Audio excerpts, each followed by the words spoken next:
Stream's going up here, guys. Mike's cold. 39 registered.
first round of the season provided a similar picture as we've seen so often already.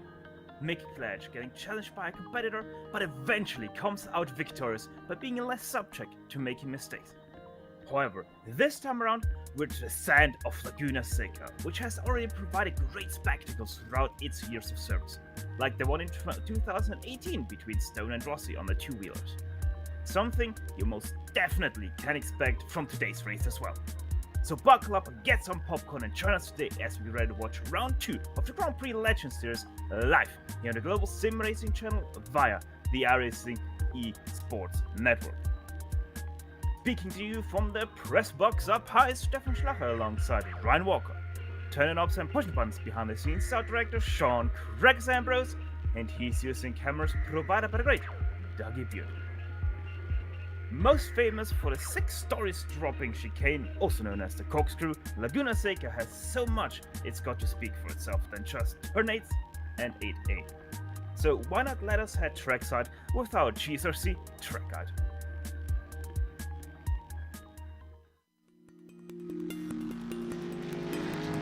Welcome to Laguna Seca. Located just east of Monterey, California, it's hard to deny that this is one of the more scenic American road courses.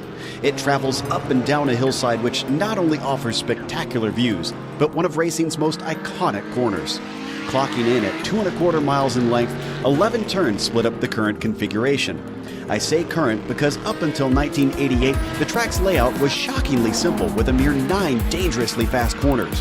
But despite becoming a much more technical track, this difficult nature was retained in its modern form. Turn 6 in particular places an emphasis on precision and daring with its tricky dip at the apex and narrow racing line. But the most well-known spot on the track is of course the corkscrew. Blind and kinked on entry, it then whips the driver through a chicane which drops you nearly 60 feet. It's earned a reputation worldwide for forcing even the most daring competitors to second-guess themselves. But there's honestly a refreshingly wide variety in types of corners, making it a perfect track for driver coaching and training. Elevation changes, differing cambers, and every sort of apex imaginable leaves seasoned veterans and newcomers alike spending hours trying to perfect a lap. With the track becoming popular for hosting IMSA, IndyCar, and MotoGP in its recent history, it also brings out lots of vintage racers due to the Monterey historics each year. Likely to remain a fixture on the American racing scene, this legendary circuit is almost always high on drivers' best of lists. Its history and its uniqueness are sure to delight all for years to come.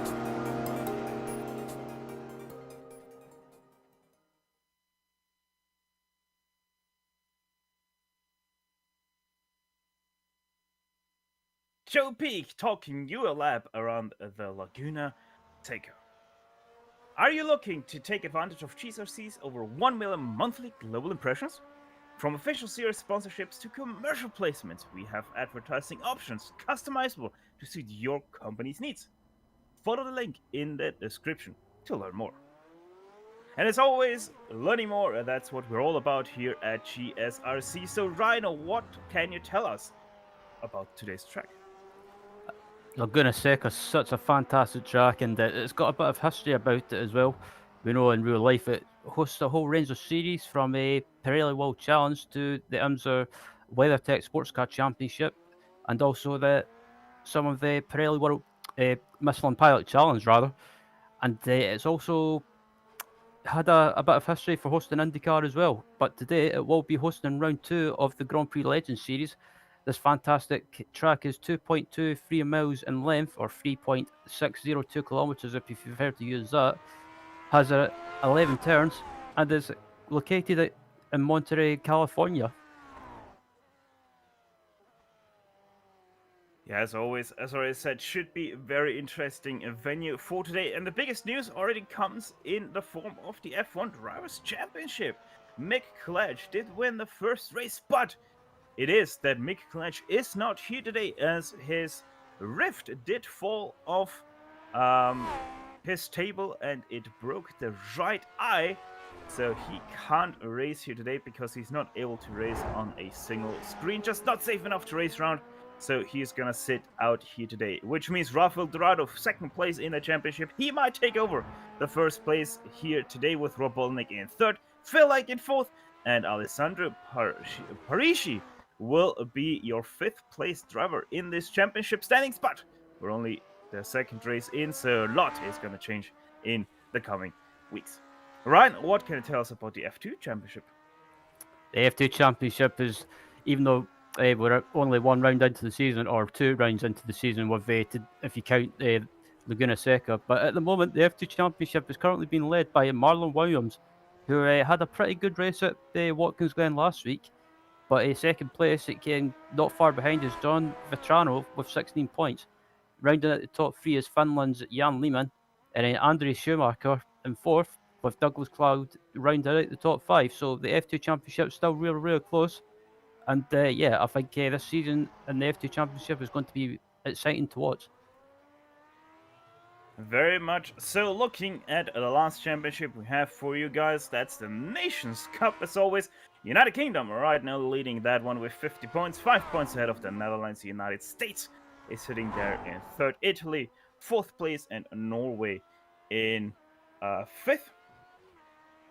So yeah, that's just the drivers. I think the highest scoring driver or the highest 2 scoring drivers of the nation are scoring points for that, if I got that correctly in my head. Ryan, how are we looking at the race details for today? So this is the 2nd round of the new Grand Prix Legends series. The race length for today will be 26 laps. It might not seem long around this track, because in reality it's not a long track, but it's kind of long at the same time, because you've got basically you're on a straight most of the time. So yeah, it's going to be these drivers are going to have to be very careful in the early stages of the race, and remember that it's a long race in hindsight, and it's an open setup as always. And today, or as always in this series, you've got 17x, which will be a stop-go penalty, and if you get to 25x, you will be removed from the race.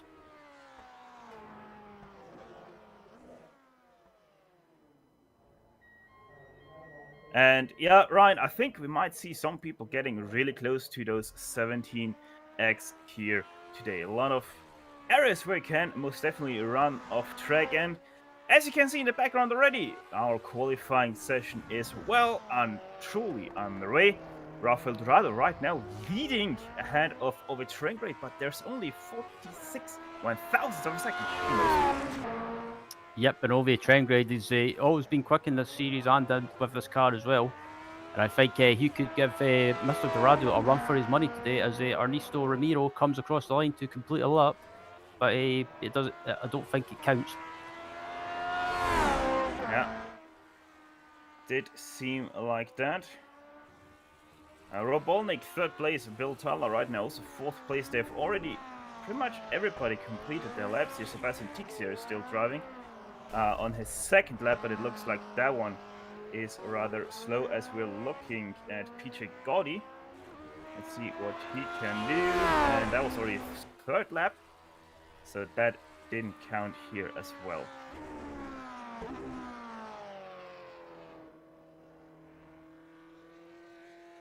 Sebastian Tixier, as I already said, I can see him. He's just, slowly going around the track. Isaac Olive, he is also still trying to put in a lap. He is on a fast one for himself. 23.660 is what he has to beat right now. Last place. Can he up his position? Very much can so. 22.394 puts him into 17th. Yeah, this as Romero's coming round the final corner to complete another lap. This will be his final lap of qualifying, and he's coming across the line now. And it looks like it'll be a 20.8, so that puts him up into P8 at the moment. It's actually P7 for him, P7, just sorry. 100th behind Alessandro Parisi. So good qualifying from the number 18, as we're looking at Osmo Schultz. Also, he looks to be slow right now. 21, so that is everybody that is going to put in a lap today, because Jack Hobbs and Colin Bentley, who have not put in a lap yet, they cannot complete their lap, as there's only about 40 seconds left today. Rafael Dorado and Ovid Traingrade, 6/10. They are ahead of Rob Olnick, who has the honor of being the number 1 here today, with Mikhail missing. So it does seem like right now that we'll only have 2 people fighting for that top spot here today, Ryan, with Rob Olnick being that far away in qualifying. Yep, absolutely. But I think there's other people that's in the pack as well. It could be there or thereabouts. You've got the likes of Bill Tyler, you've got the Alessandro Parigi, and as always, always been quick in this car, Rob Olnick in third place.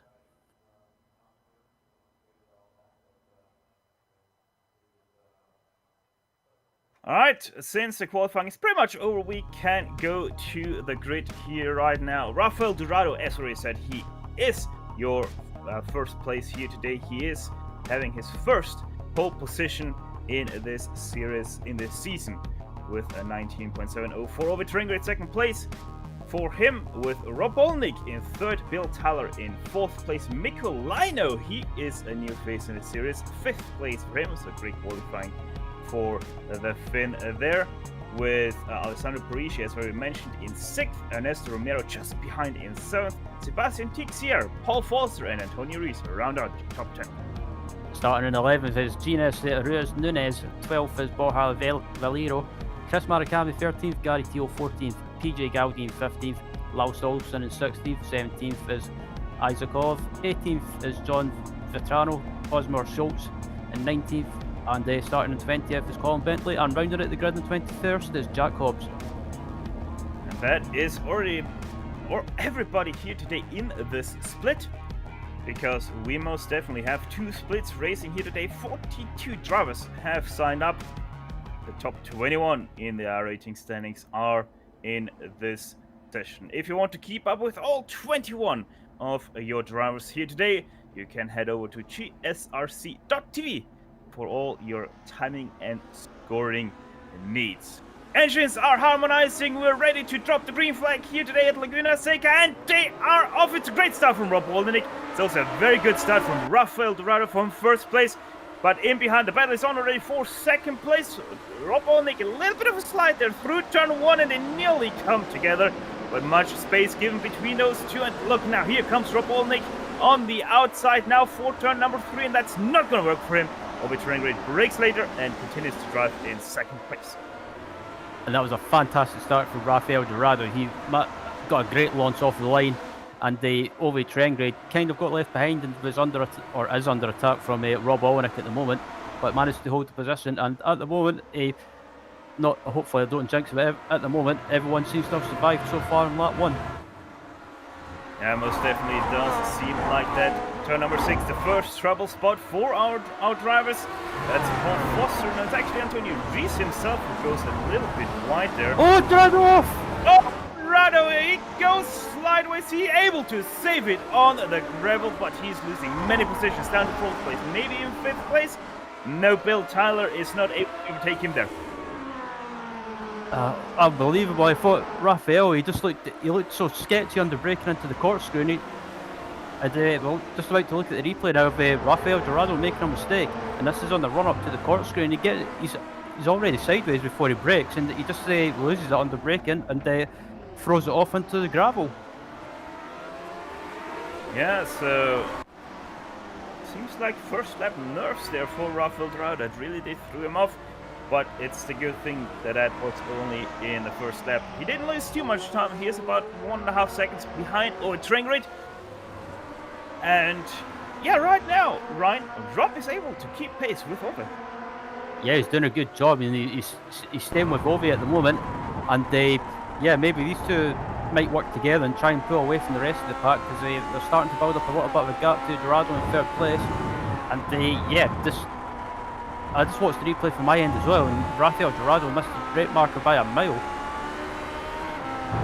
Yeah, so most definitely it does just seem like as if his nerves did play up there a little bit. Oh, that was a little bit wide from Ove Trengrid, and now also a little bit of a slide there from Rob Olnick as he went back onto the throttle.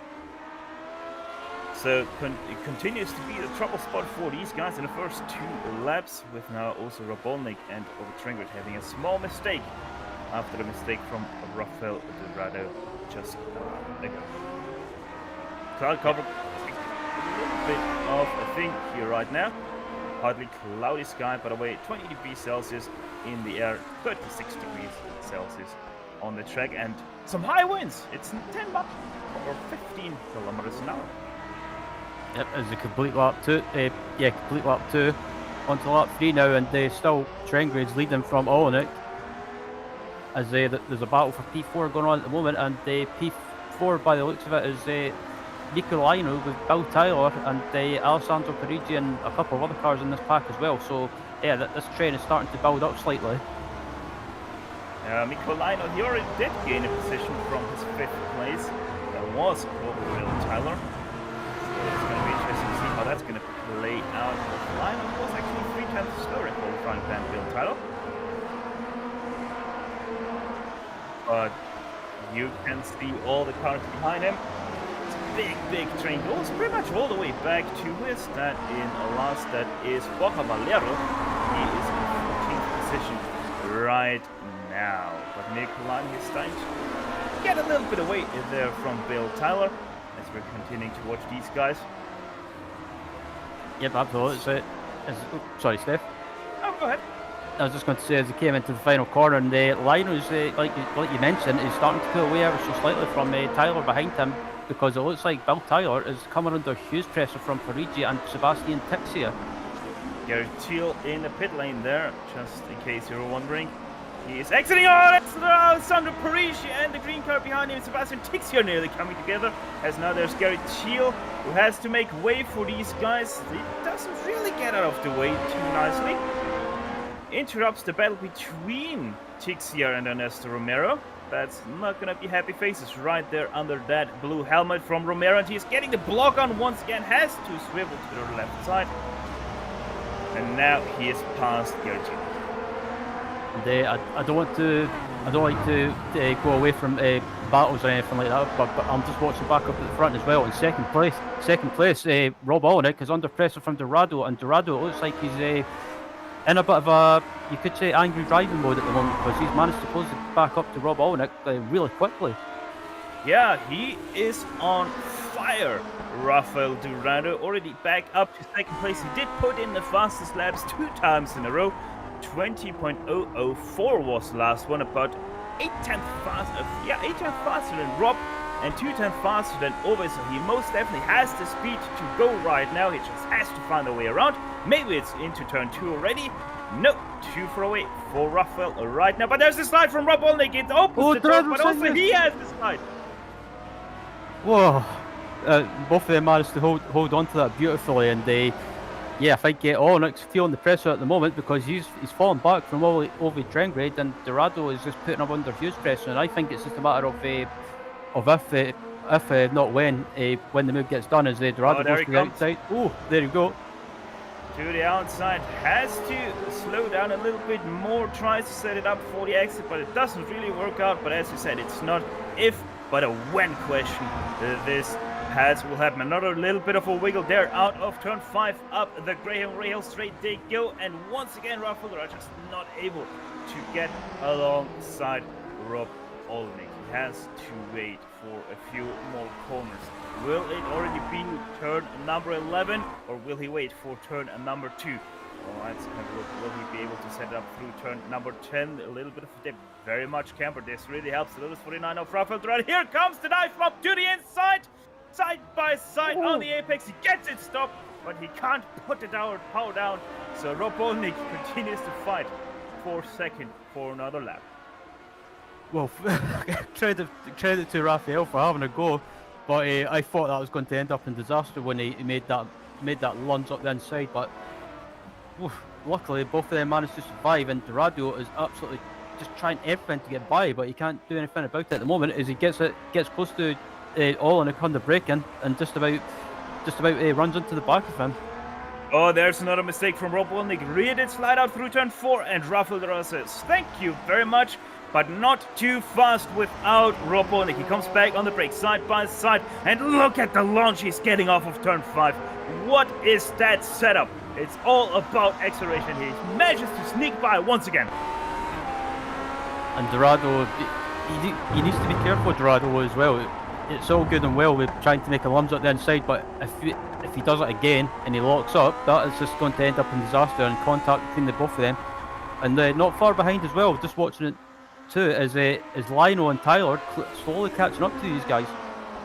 Yeah, every now and then you can see them on the screen. Now you can see them fully on the screen as we switch to these two guys. Rafael Dorado in the foreground. He tried to make a little bit of a move happen, but it was only a look to the inside. And the guy that's really loving this battle right now is Ovi Trengrid. He opened that gap in the last 2 laps by over 2 seconds. So he's now up and about 3.266 seconds over the line. That's the difference between Rob Bolnick and Ovi Trengrid. It's another slide from Rob Bolnick to the outside of turn number 2. The Mario Andretti hairpin, very much the trouble point for the New England driver right now. Once again through turn number 5, those two fight. And this time a little bit better for Rob Bolnick, but the drive from Rafael Dorado out of that corner is just tremendous. But then again, turn number 5, and this is the really strong point of Rob Bolnick. Look at how much he's able to open that gap. Yeah, it just seems to be that Olnick gets sideways through the kink and just almost loses it, but thankfully manages to hold it.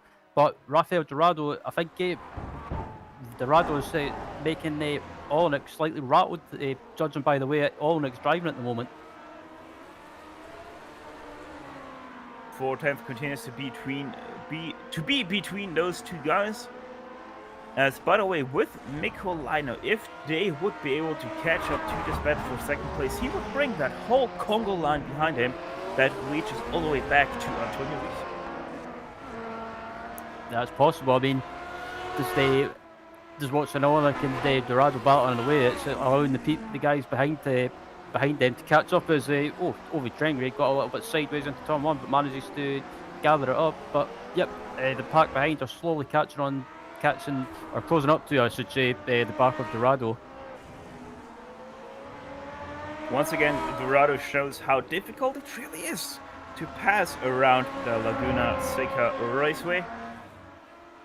And yeah, he is much faster, probably about 4/5 than Rob Bolnick, but he just can't find the way past. Maybe this time around he did have quite a slide there out of turn 5, Rob Bolnick. That is, let's see, turn number 6. It's also a little bit slow for Rob Bolnick. This might be a good chance for Rafael Dorado. He goes to the right side, everywhere able to see the white car, but he just can't stick it side by side through turn number 7. That is being followed by the corkscrew. A little bit of a wiggle there out of the corkscrew as well, which drops him about 4/5 car length once again back on Rob Bolnick. And the corkscrew, it's such a difficult corner to get right on the exit because you're going downhill, and also there's a bump on the exit of the corner. If you take it wrong, that will make the car unsettled and even hit the ground. But at the moment, these two guys scrapping away, it's just allowing Ovi Trengrid to just pull away further and build his gap up even more. Yeah, the gap now already up to 4.4 seconds between Trengrid and Olnick. So this fighting really does help him. By the way, in behind Mikko Lino with a little bit of a mistake, so they were nearly side by side for P number 4. As we head back to Lars Olsen, who is just a 10th behind Valero, but he's not able to do a launch into turn number 2. Yep, this battle as well is going on, and behind them they've got by the looks of it, yeah, it's Colin Bentley that's behind them in P15, so a 3-car battle going on for P13 at the moment, and there's not just battles up at the front going on, they've got battles going on in the midfield and further back towards the end of the pack. Back we go though to the battle pack for second place, and actually Rafael Dorado, he was able to get past Rob Bolnick, and that was a mistake through turn number 6. Here it is just way too wide there with a slide run. Yeah, I was just about to say, it looked like Olnick might have just made a mistake on the exit or in the middle of the kink, and just lost the car a little bit, and it allowed Rafael Dorado to pounce and pick up second place. So it'll be interesting to see if Dorado can close that gap down to Ovi Trengrid. It'll be a bit of a task, a tough task, I should say, but it's with 10 laps into the race, it's more than possible. 4.7 seconds, the gap was right over the line for Rafael Dorado. He has to make up that ground, but last lap it was already faster by 2/10 than the one from Ovi Trengrid, so might just see that lead to be eaten up by the very hungry international driver that is Rafael Arturado. And at the moment, it's he's just pulling away ever so slightly, and it looks like Olenek might just be struggling a little bit with the setup because he's sliding around a lot. Yeah, it seems very much so that he's struggling with that. Maybe he also did expect a little bit of a low track temperature. We're already up to 35 degrees Celsius on the track. We are in the afternoon sun. 2 p.m. is the virtual standard time. As it seems like Tix here had a problem. It is dropping down the order. Ryan, let's have a look what happened to him. Yep, so just look at the replay now and heading up to the kink. It looks like he might have just lost it or maybe clipped the anti-curve and he just lost the car on the entry and into the wall she goes. And onboard would be really telling here what happened to Sebastian Tix here.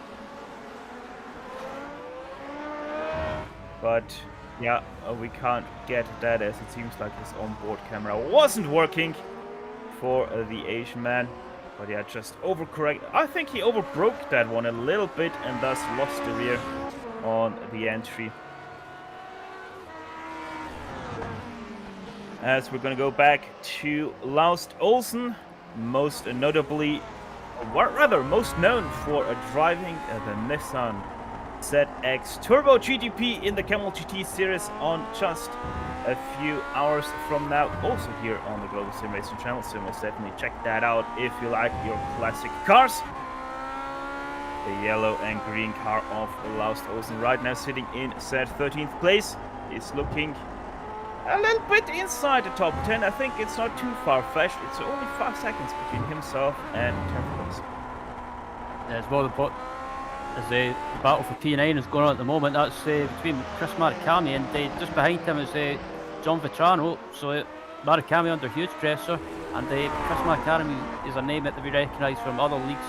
And he's never been really quick in this car or in this series, but he's always been there and thereabouts, just outside the top 10. And today he looks like at the moment he looks on course to finish inside the top 10. We're looking back from Chris Murakami over the engine of him, John Vetrano. It was a good exit out of the last turn for John, so let's have a look what he's going to be able to do into turn 2. And that is a big nothing. The Texan driver is looking to get that 9th place away, but just can't find a way once again past his competitor. He's getting a good turn 3, maybe he's able to set up turn 4 here for the 5th. Look at that big slide from Chris Murakami. Has to get a little bit off throttle there for John Vetrano, and thus can't set up the pass for turn number 5. Yeah, he got a great run, but Chris Maricami went defensive early to cover the inside line, and he done it hard with fair, and still running in P9 at the moment. There's the mistake. There's the mistake from Chris Murakami. Sorry, Ryan. John can't go. That's a touch. And he's making the corner. How is Chris? Is he a fighter pilot, or how did he dive that car into the corkscrew? My goodness, Chris, what a save. That is the save of the century. Yeah, that was amazing. The only way I can describe that is holy cow.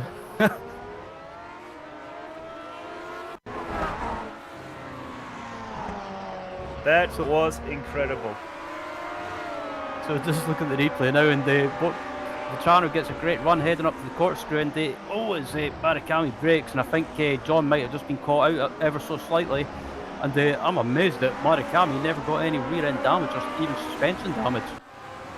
Yeah, there's no damage whatsoever to Chris Murakami's car, so he was extremely lucky not only on the save but also on the damage side. But obviously now Borja Valero is the car following him, with John Vetrano even losing out to Guinness Ruiz Nunes, as Vetrano now continues in 12th place, which is just ahead of the yellow and green car of Laust Olsen.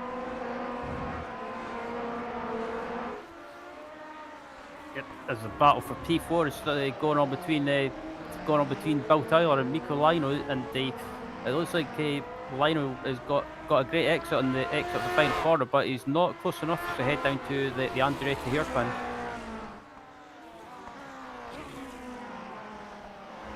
Four-tenths the gap is between those two after the Bill Tyler got past Mikko Lino, which we didn't see because we were looking at the battle for 10th place.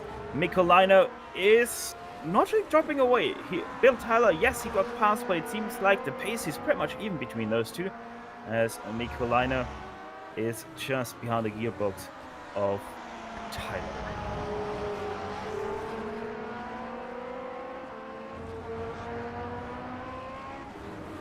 Yep, as they come up to the kink, and yep, Lionel is still very close to Tyler, but he can't get close enough or get a run on him at the moment. And as they come up to the corkscrew, Lionel might be able to close up on the brake, and he closes up a little bit, but Tyler runs it ever so slightly, and that might be a slowdown. I'm not sure. Going back to the pack for P11, one thing I can tell you guys is that John Petrano and Borja Valero, those two both made big mistakes into turn number 2 just in this lap. So Laust Olsen is now the leader of this pack, and as I said, 5 seconds, it wasn't much to P number 10, and now that 10th place, Guinness Ruiz Nunes, you can see him every now and then just ahead of him in this helicopter shot. Yep, and it seems to have spread out a little bit, but further in this pack as well, we've got a battle going on. Oh, there he comes! Borja Valero to the inside of Laust Olsen. Let's see who has the better drive of those two, and there's clearly Laust Olsen on the outside. So the Scandinavian driver continues to be in that 11th position, but maybe Valero tries something into turn 2. Yes, he does. No, he does not actually. So he continues now in that 4th place. And it's going to be interesting to see, Ryan, if Laust can catch Guinness Ruiz Nunes for that 10th place. He might be able to do it, but I mean, Nunes is maybe a bit too far ahead at the moment, but he has still got not long left in the race when you think about it. So, yeah, maybe these drivers are starting to make moves at this moment in time because they're realising that time's running out.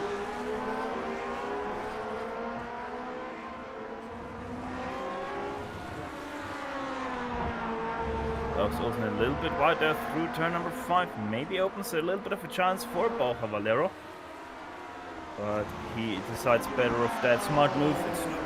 It's kind of a passing opportunity, but only for the desperate run. What do you think? Yeah, I think maybe for the desperate, or maybe for people that have watched the video of Alex and Hardy pulling off that pass in 1996 in the IndyCar series. So yeah.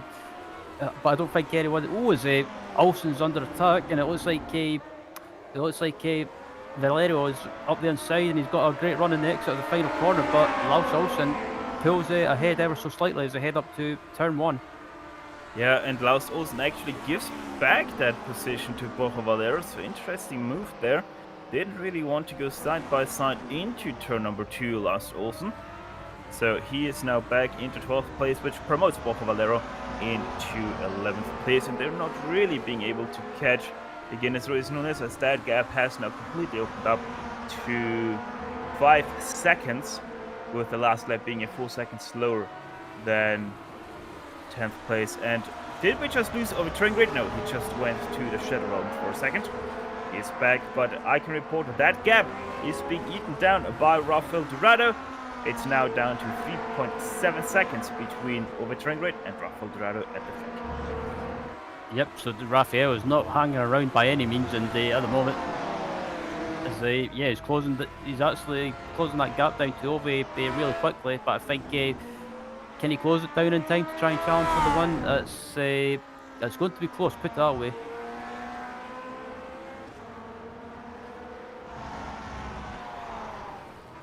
Gonna be looking for a lap comparison here between Rafael Dorado and Overtrain. Now you can see how that gap is slowly coming down. Lap 13, that was a little bit faster by Overtrain, but every other lap faster by Rafael Dorado. 6/10 gain in lap 12, another 10th in lap 14, and then about a 10th in lap 14 and 15. So he's most definitely catching him, but it's not by as much as we thought it might be. and I'm just looking at the gap between Trengade and Dorado now, and it's down to just under 3 seconds. So Raphael is absolutely really pushing, and it's worth mentioning as well that Ovi Trengade has only had about 1 hour of practice. So yeah, considering that, Ovi is doing a pretty good job. Yeah, this lap, Ovi Trengade was held up by Ansek Olive, who he had to lap. And there's another car just ahead of him, and that is Gary Thiel as Rafael Dorado. Look at that, 19.732. That's 2/10 faster than his fastest lap already in this race. So he's continuing that closing of the gap.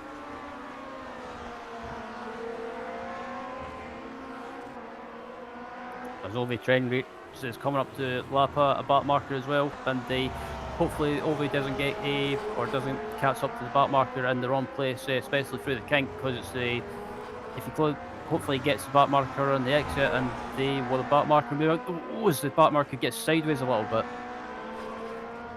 And this is really holding up Ovi Trengade. Gary Thiel, he had to lap there. He is already a few laps down, 5 laps already in total. He's last car running as well, P number 20. Sebastian Tixia already had to retire his car after his incident in turn number 5. And also, I think if Raphael rather closes the gap down to Ovi, I think you might see a few cracks start to appear with Ovi, because there's been times last season when he's been under pressure, he's cracked a little bit, but I wonder if he'll be able to deal with it in this race. Yeah, most definitely. We have seen Ovi Trengade to really be cracking under pressure, especially in the Lotus 49, but also in our other cars, as Ernesto Romero just did disconnect. He was in 7th place. So I wonder if something happened to him, and it's turn number 6 that has found another victim. Pretty much what we saw from Sebastian Tixia, so I don't think we really need a replay on that. Just a little bit too eager into that turn, overdrove it, lost the rear, and thus crashed hard into the barrier. Looking back at the battle for P number 12, which is going to be P number 11 once again. It's rather interesting. After he got ahead of this pack, Borja Valero that is, he pretty much is driving away from Laust Olsen, who just can't keep up the speed that the Iberian is putting on. Yeah, so it might be a case of Laus might be struggling with the track temperatures, maybe not suiting the setup or the tyre pressures. But at the moment he's under pressure from John Vitrano and also Colin Bentley. So yeah, Laus is his pace is not falling off dramatically, but it's kind of he's having to keep an eye on John behind him now. But yeah, he's still doing well. He's in P11, just outside the top 10, and having a good run. Yeah, most definitely is having a good run. As in the front... No, sorry, I thought Rob Olnick was having an issue, but he just dropped for a second from my timing and scoring. Laust Olsen continues to slouch here a little bit, so I wouldn't be surprised if John Vitrano, the Texan driver, finds a way past him in just a few moments' time, and then it's pretty much directly Colin Bentley behind him as well, so wouldn't be surprised if this is going to be a 2-for-1 move here for Laust Olsen. Yep, and also as well with regards to the top two up at the front, Rafael Dorado got held up slightly by Gary Thiel, so the gap went back up to about 3.5 seconds, but as Dorado's on the exit of the corkscrew now, and he's got another back marker in front of him he's got to negotiate, and hopefully that the back marker doesn't hold Rafael too much with. Oh, this is not good. Yeah, this was not the best move from Jacobs. He could have also just stayed there on the left side, but Rafael Dorado made the best of him there through turn number 12. And yeah, Gary Thiel, we have already seen him hold up a pedal once already, so it seems really like that Gary is on a little bit of an angry drive here. Not really happy with what happened to his race in the early stages here today. But going back to the battle for P number 11, or actually P number 4 here between Lino and Tyler. These two guys continue to stay close together. And these two guys have been at it for pretty much the whole race. going at it for P4, and I think this is Bill Tyler's best run in the Grand Prix Legends series, I believe. But if not, I'm happy to be corrected. As Lionel's got a run on Tyler's, and Lionel tries to go up the inside. Can he get the move done? He's up the inside. Can he get it done on the exit? And Tyler gets a great run on the outside.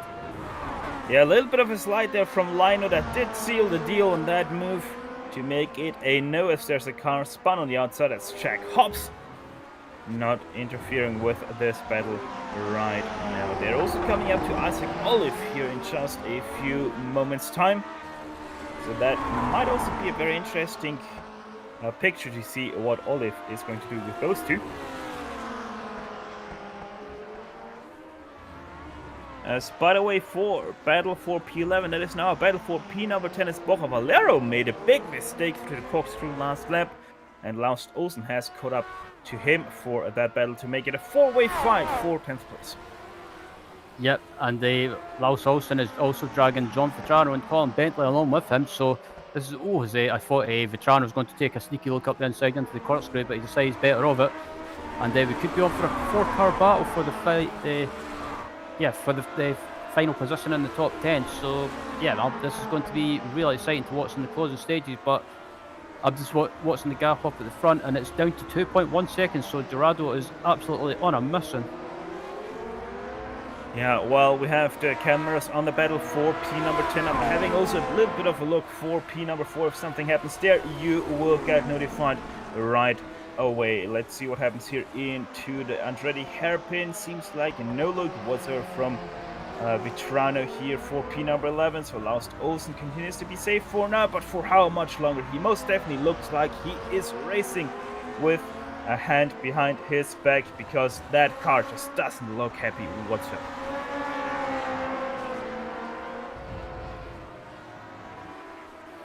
Absolutely, it's this battle for the final position in the top 10 is still going on, and I think this will go down to the very last lap.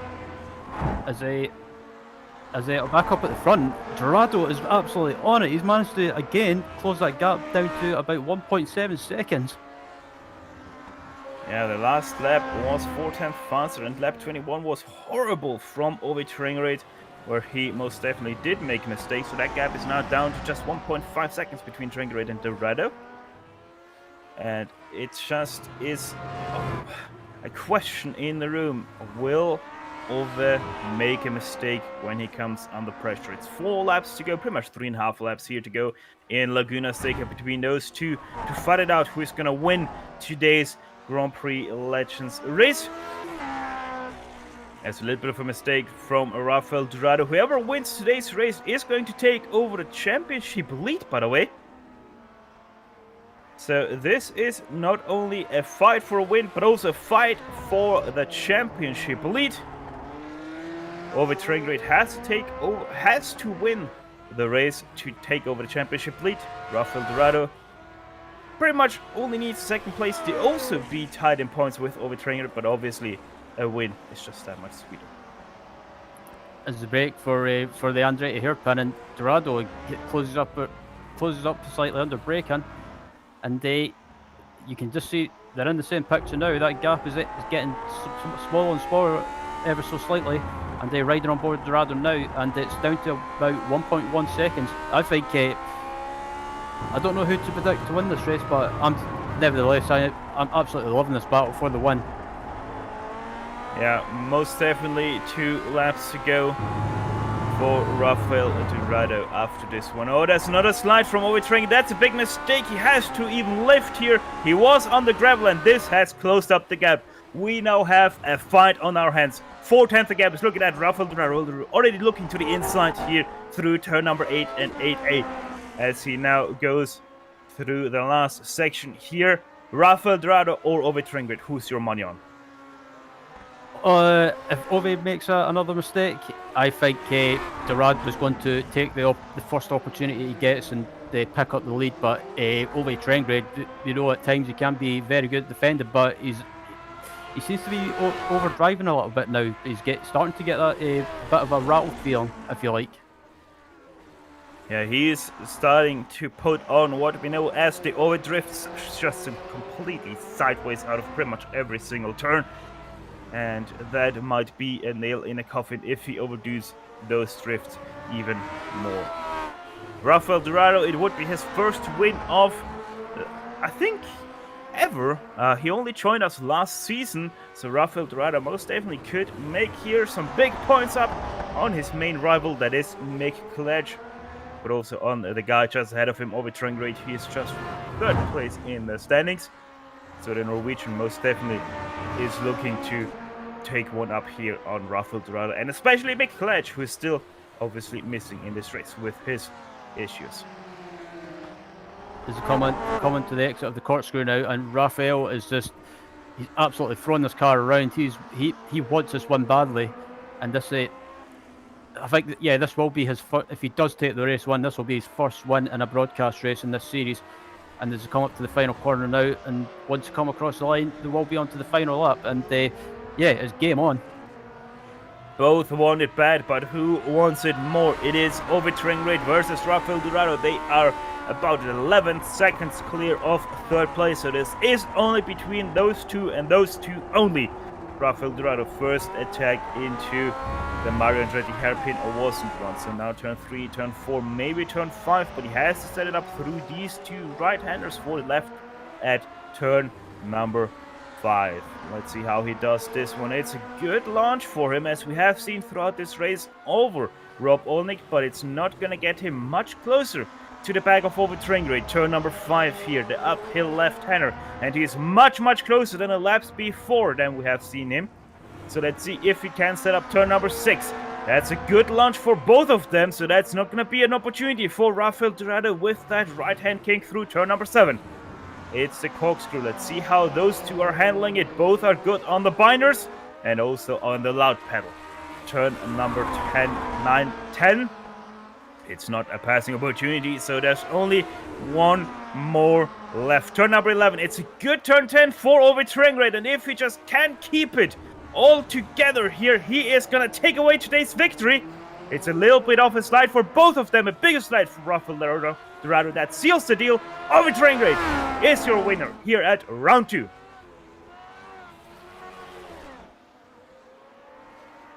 There's a battle for P4 between Bill Tyler and Mika Lainos coming up to the final corner now. Tyler rather is in P4 as they come into the exit of the final corner, and Tyler gets sideways slightly, but he's going to hold on to P4 as he comes across the line, and he manages to hold on for P4 with Lino in 5th.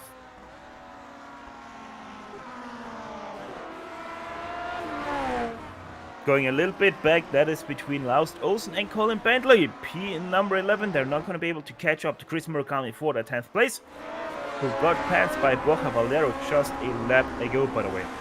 Laust Olsen, he is taking a wide approach into turn number 9 to set himself up for turn number 10. And if he also just can keep that car under control under braking, he's going to take away that 11th spot just ahead of Colin Bentley. He does that very nicely, also keeps it nice and tidy on the loud pedal. So that is a nice 11th place for Laust Olsen on his jump over from the Nissan to the Lotus. With those guys finishing, the racing might be over here in virtual Monterey, but the show is far from done. We're going to step aside for just a few moments to take a breather, but we will be quickly back for the post-race show, where we will run you down the unofficial finishing order, talk to some of the drivers, and close off an eventful race. So don't step away too far, as GSRC will be back after these messages.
we welcome you all back to the Grand Prix Legends post-race show streaming to your home on the global SimRacing channel via the iRacing eSports network. Are you interested in advertising with GSRC? Our channel's 1 million monthly impressions are a great way to get your branding seen by a diverse audience. Follow the link in the description to learn more. Learning more is also what we're about here at GSRC, so without further ado, let's have a look at the race results where Overturning Rate was just about able to sneak away the victory from Rafael Dorado after a big mistake that sealed the deal. Quite early on, you could say, in this race, with Rafael Dorado making his way onto the gravel in the corkscrew on lap 1, he wasn't able to catch up anymore with Overturning Rate. Robolnik, a very disappointing race if you look at the difference, but still a third place for him, 13 seconds back on the top dogs in this race, with Bill Tyler finishing another 7 seconds behind, exactly 20 seconds in fact behind Overturning Rate in 4th place, with Mikko Laino just behind him in 5th place for the first ever top 5 finish for the Finn. Alessandro Parigi 6th place, with Antonio Reis in 7th, Guinness Ruiz Nunes in 8th place, Borja Baldero in 9th, and rounding out your top 10 is Chris Murakami. Finishing in 11th was Lars Olsen, 12th after starting in 20th was Colin Bentley, so a great result for him. Paul Foster finished in 13th, 14th is PJ Gowdy, 15th is John Vetrano, 16th is Omar Schultz. Isaac Hall finished in 17th, Jack Hobbs in 18th, Gary Teal in 19th. 20th is Ernesto Ramiro, and rounded out the result and retiring from the race with technical issues was Sebastian Tixier in 21st. Yeah, we had only 3 drivers not finishing today's race. That's said Teal, Romero, and Tixier. So a very great result in terms of finishing drivers. Rafael Dorado, he's the first one to join us in the booth, and Rafael, race-winning overtake. Lap 1, turn number 8. What happened? Well, I think it's a lesson for me today because I was really confident coming into this race. On Thursday, me and Mick, we had a huge advantage over Ove and Rob. And so far, me and Mick had been the only ones who were able to do 119 laps. And I was really confident today that I was going to be able to open a gap to the other guys and just have, a lonely race, to be honest. But then what happened was that Ove did an amazing qualifying lap. He did, I think, a 19.75, and I did a 19.70. And out of nowhere, I was totally not expecting him to be so fast on qualifying. So that got me really nervous for the start of the race, that he would be able to fight with me the whole race. And my thoughts were to try to open a gap as early as possible, but then that backfired because I was so nervous that I made a mistake. Very interesting. Now, you have taken over the championship lead with that second place here over I think Rob Bolnick is going to be second place here in the championship after this. How are we looking for your pace at Interlagos? What is our outlook for next week's race? Well, first, the only reason I think I'm leading the championship now is, unfortunately, Mick had hardware problems. I really wish he was here today. We had a great battle on Thursday, so I just wanted to say that he was really missed today. And I am, last time we were in Interlagos, Mick, I think, opened up a gap of 20 or 30 seconds on everybody, so he's going to be really strong there. And because he missed this race, I think he's really going to come back with a vengeance, and I'm really going to have to put all my effort if I want to keep up with him. Yeah, should be a very interesting battle with Mick Kledge starting to fight back throughout the season with this deficit that he has right now. But Rafael, we sadly have to make way once again here already. So thank you for talking to us, and congrats on your second place, and congrats on taking over the championship lead. All right, thanks very much, guys. That was Rafael Dorado with a little bit of microphone problems. We apologize for the poor quality right there. And Ryan, sadly, this is pretty much all we've got for today. But what is your outlook for Interlagos next week? I think we should be in for another great race into Lagos with that long run up to the home straight. I think the slipstream is going to be a major factor, but also you've got that middle sector, or the twisted middle sector with the hairpins, and I think it's going to be really close racing. I think we should be in for another close battle for the win. But that'll be good to see McLaren's back on track next week with him battling for the win with Rafael Dorado and Rob Olnick and the Ove Trengrade as well. And I think this season in general, I think we're going to have a four-way fight for the championship. Yeah, most definitely, and should be very interesting there, especially with Rafael Dorado trying to defend that championship lead from here on out. Should be interesting what he can do with that, especially because he doesn't know this kind of position yet in this championship. But with that all said and done, GSRC would like to thank everyone on the track today for a great show, and especially the Lotus 49 community for contracting with GSRC to broadcast it. As always, right now on your screen you can see all of the companies that provide us with their great hard and software GSRC uses to deliver you the best possible show. Additional thanks goes to June Lalonde, who provides us with her great masterpieces. See the screen for how to get hold of more of her great work. If you'd like to find out more about GSRC, please visit us at globalsimracingchannel.com. You can also find us on the social media platforms, Twitter with @GSRChannel, Facebook at facebook.com/globalsimracingchannel, or on Instagram at GSRC_RAM. All of the upcoming races for our other series are now spreading across your screen, so check them out and mark them down in your calendar to not miss another second of exciting racing action. Finally, on behalf of the entire crew, Sean, Ryan and Dougie, I'd like to thank you all for tuning in as Ove Trengrade took away the victory here in Laguna Seca. With that said, until next time, service and sayonara, and as always, race hard, race clean, and we'll see you on the track.